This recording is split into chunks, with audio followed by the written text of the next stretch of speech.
Hi students, ఇది చూడండి. Total number of optical isomers for this compound. దీనికి ఎన్ని ఆప్టికల్ ఐసోమర్స్ వస్తాయి ఒకసారి చూద్దాం. ఆప్టికల్ ఐసోమర్స్ రావాలి అంటే మనకి కైరాల్ కార్బన్స్ కావాలి. సో దీంట్లో ఎన్ని కైరాల్ సెంటర్స్ ఉన్నాయో మనం ఫైండ్ అవుట్ చేయగలిగితే ఇమీడియట్గా మనం ఆప్టికల్ ఐసోమర్స్ని మనం చెప్పచ్చు. సో దీంట్లో కైరాల్ సెంటర్స్ ఏమేమి ఉన్నాయో చూద్దాం. ఇక్కడ బ్రోమిన్ అటాచ్ చేశారు,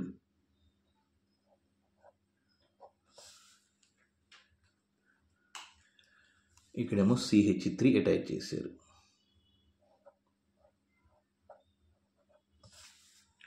సో ఇప్పుడు మనం కైరాల్ సెంటర్స్ చూడాలి. Chiral centre means a carbon which is attached to 4 different groups or atoms. ఇక్కడ చూడండి, నేను చూపించే ప్లేసెస్ అన్నీ CH2 ఉంటుంది ఇక్కడ. సో CH2 అంటే మీనింగ్ ఏంటి? ఆ కార్బన్ మీద ఆల్రెడీ 2 హైడ్రోజన్స్ ఉన్నాయి కాబట్టి ఇవి కైరాల్ సెంటర్స్ కాదు.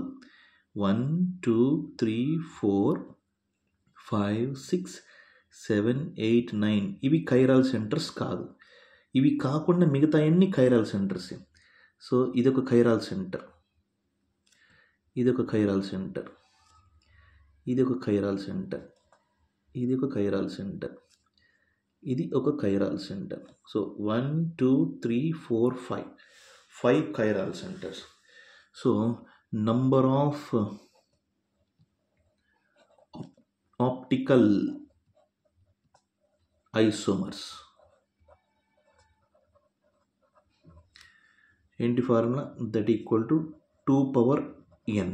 So that equal to number of chiral centres are 5. 2 power 5 that equal to 2 into 2 into 2 into 2 into 2. So that equal to 32.